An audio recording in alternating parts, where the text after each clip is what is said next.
조선왕조 500년의 역사를 다양한 인물로 풀어봅니다. 인물로 풀어보는 조선왕조 500년 역사 길라잡이 한국역사인물연구소 신채영 박사님과 함께합니다. 어서 오십시오. 네, 안녕하세요. 네, 지난주에는 부처님 오신 날 특집으로 왕실 여인들의 사찰이었던 정업원과 비군에 대한 이야기를 들었고요. 오늘은 금연의 날 특집이군요. 정조대왕 이야기를 해주신다고요? 네, 맞습니다. 오늘은 WHO 세계보건기구가 1987년에 창설 40주년을 맞아서 담배 연기 없는 사회를 만들고자 매년 5월 31일을 세계 금연의 날로 지정했습니다. 네.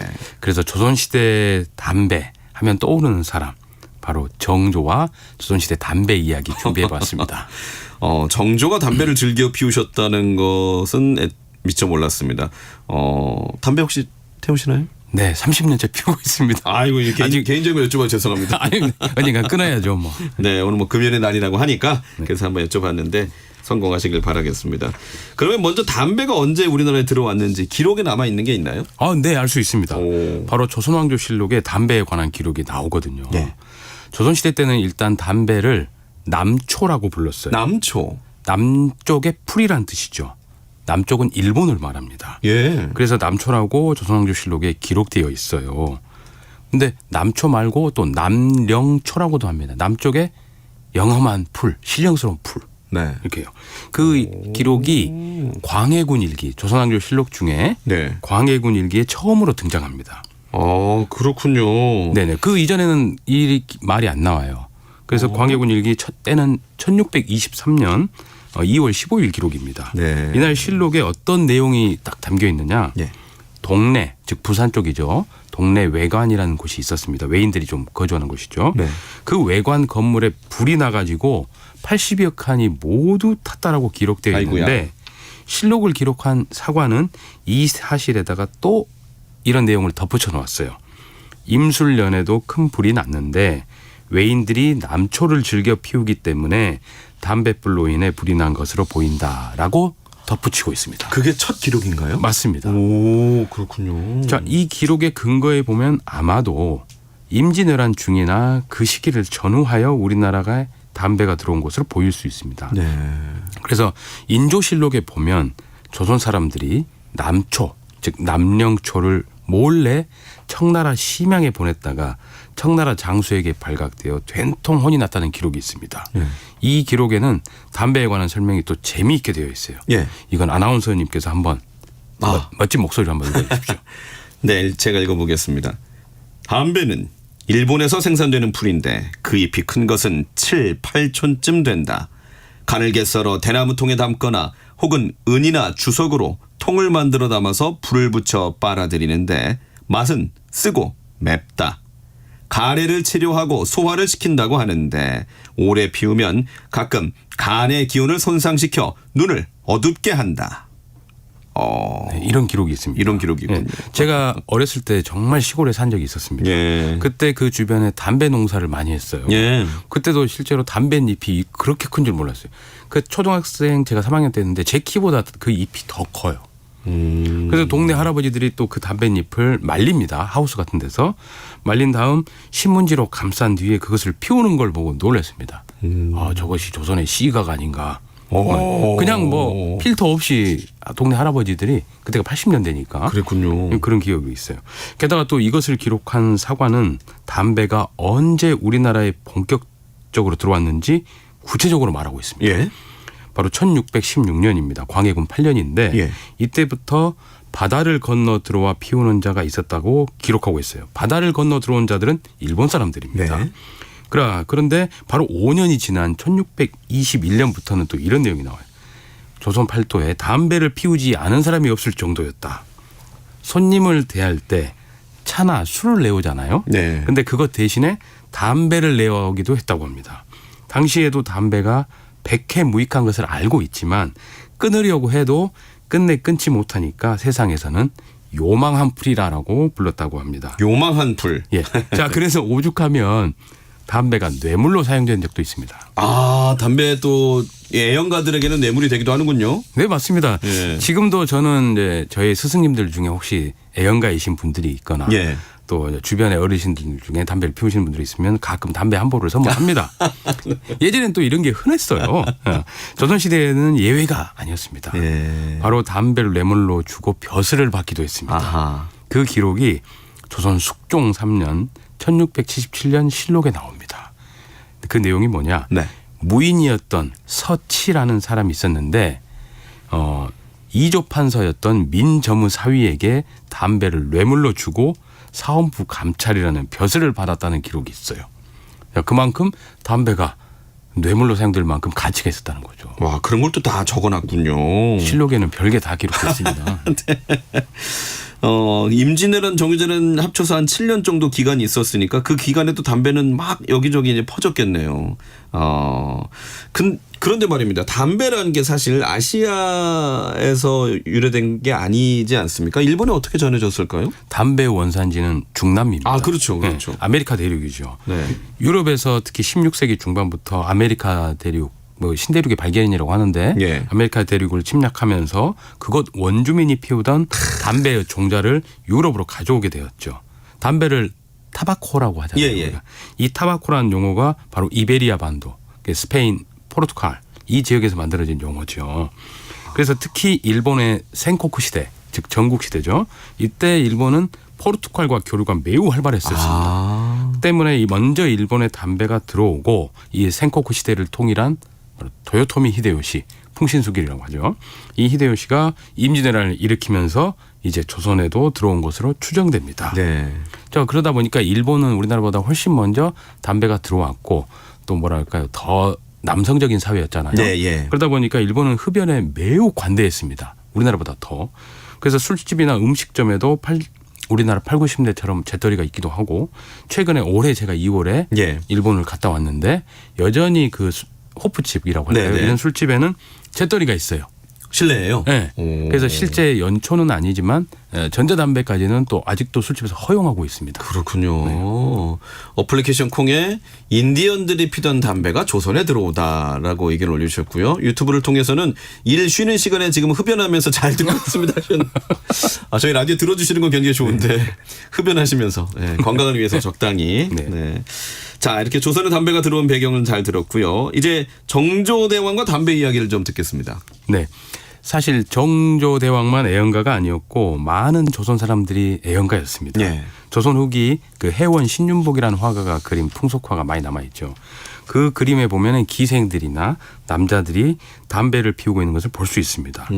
또 그 기생한테 선비들이 담배불을 붙여주는 그림도 있어요. 이 곤방대 담배? 그렇죠. 맞습니다. 그렇죠. 대부분 다 곤방대다 핍니다. 예.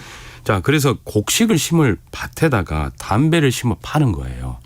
정조 같은 임금은 조금 뭐라고 그래요. 자기도 애연가지만 그 밭에 곡식을 심어서 더 배불리 먹으면 좋은데 어느 정도 조절해라. 뭐 이런 말도 합니다. 그래서 전국적으로 담배 농사를 막 했기 때문에 전 조선 사람들이 담배를 피웠던 것으로 보여요. 네. 특히 이제 조선왕조실록 중에 하나인 순조실록, 정조 다음 왕이죠. 여기에 보면 어린아이까지 할 것 없이 너무나 많이 피운다고 기록되어 있습니다. 어린아이도요? 네, 그 기록을 한번 설명해 드릴게요. 네. 남녀노소 할 것 없이 즐기지 않은 사람이 없다. 겨우 젖먹이를 면하면, 즉 젖을 떼면 을에 긴 담뱃대로 담배를 피우고 있는데 세상에서는 아주 맛있는 팔진미를 버릴 수는 있어도 담배를 버릴 수는 없다라고 기록이 되어 있습니다. 허허. 자, 과장된 표현이겠지만 어린아이가 엄마 젖만 떼면 담배를 피운다는 거예요. 오호. 이게 참 놀랄만한 일이죠. 예. 자, 근데 이게 실록에만 나와 있으니까 좀 너무 과장됐겠지, 거짓말이겠지라고 생각할 수도 있습니다. 예. 자, 그런데 하멜 표류기 아시죠? 하멜 표류기 있죠. 네, 조선 네. 인조 효종 때 왔던 그 유명한 네덜란드 사람이잖아요. 네. 이 하멜이 졌던 하멜 표류기에도 이 조선의 담배 문화가 기록되어 있습니다. 아, 그렇습니까? 네, 거기도 또 비슷한 얘기가 나와요. 이 내용을 설명해 드릴게요. 조선의 아이들은 4, 5세만 되면 담배를 피운다. 네. 남녀노소 가운데 담배를 피우지 않는 사람이 없다라는 기록이 하멜 표류기에 있어요. 담배의 나라 조선이 유럽의 네덜란드까지 소개된 겁니다. 과장이 아니네요, 그러면. 그렇죠. 사실인 겁니다. 아이고야. 박지성이 진출하기 전에 담배 문화부터 벌써 진출했다니까요. 누가 진출? 박지성 선수가 진출하기 전부터. 아, 네네. 깜짝이야. 아, 지금 유튜브를 통해서도 조선의 시가 담배 기록이 있다는 게 재밌네요라고 또 올려주셨는데 그러면 이 정조는 어느 정도 애연가였을까요? 아마 이 말을 들으시면 놀라실 거예요. 예. 정조는 이런 말을 합니다. 조선의 모든 백성과 흡연의 즐거움을 함께하고자 한다. 라고 말했을 정도였습니다. 실제로 1796년 11월에 또 이런 말도 해요. 예. 정조가 한 말입니다. 담배처럼 좋은 게 없다. 담배가 아니면 답답한 속을 풀지 못하고 꽉 막힌 심정을 뚫지 못한다. 담배를 모든 백성에게 베풀어 줌으로써 그 혜택을 함께 하고자 한다. 즉 조선을 담배 왕국으로 만들려고 했습니다. 야 정말 좋아했나 보네요. 네. 자기도 좋으니까 네. 이런 즐거움을 백성과 함께한다. 여민동락이다. 아니 뭐 그렇죠. 내가 먹어서 맛있으면 그렇죠. 권하고 싶은 게 사람 마음이니까요. 그 인성은 훌륭하지 않습니까? 아 그렇군요. 그래서 이제 4, 5세까지 담배를 피운다 이런 네. 기록이 남아있게 된 것 같기도 하네요. 네네. 근데 이게 농담 삼아 한 말은 아닌 것 같아요. 왜냐하면 정조는 오죽하면 과거 시험 문제로 담배의 이로움에 대해서 논하시오. 이 문제를 냈어요. 이야 진심이네요. 네, 그때가 1796년이었는데 정조가 세운 학술기관이 있습니다. 바로 규장각이라고 하죠. 예예. 세종대왕의 그 집현전을 본따서 만든 기관입니다. 그래서 엘리트 관료들을 뽑습니다. 그래서 규장각에 근무하게 하는데 그런 관료들을 대상으로 보는 과거가 있어요. 이게 초계 문신제라는 과거인데 예. 거기에서 그런 문제를 냅니다. 자, 과거 시험 제목을 알려드릴게요. 예. 남령초 이로움에 대해 논하라. 이야. 게다가 정조는 아까 담배처럼 유익한 것이 없다. 담배가 아니면 답답한 속을 풀지 못한다. 라고 했으니까 이 정도면 정조가 얼마나 담배를 사랑했는지 알 수 있습니다. 이야. 아니 그 혹시 지금 콩을 통해서 질문해 주시는 게 임금과 신하가 그러면 맞담배를 피웠겠느냐. 아, 그 정도는 아니었던 것 같아요. 예. 당시에 유명한 재상 최재공이라는 신하가 있습니다. 예. 영의정까지 했던 사람이죠. 이 시대에. 네. 근데 이런 말을 남겨요. 본인이 이제 영의정이니까 정승이니까 한양 도성을 지나갈 때 보통 이제 수레를 타고 지나갑니다. 가마를 타든지. 네.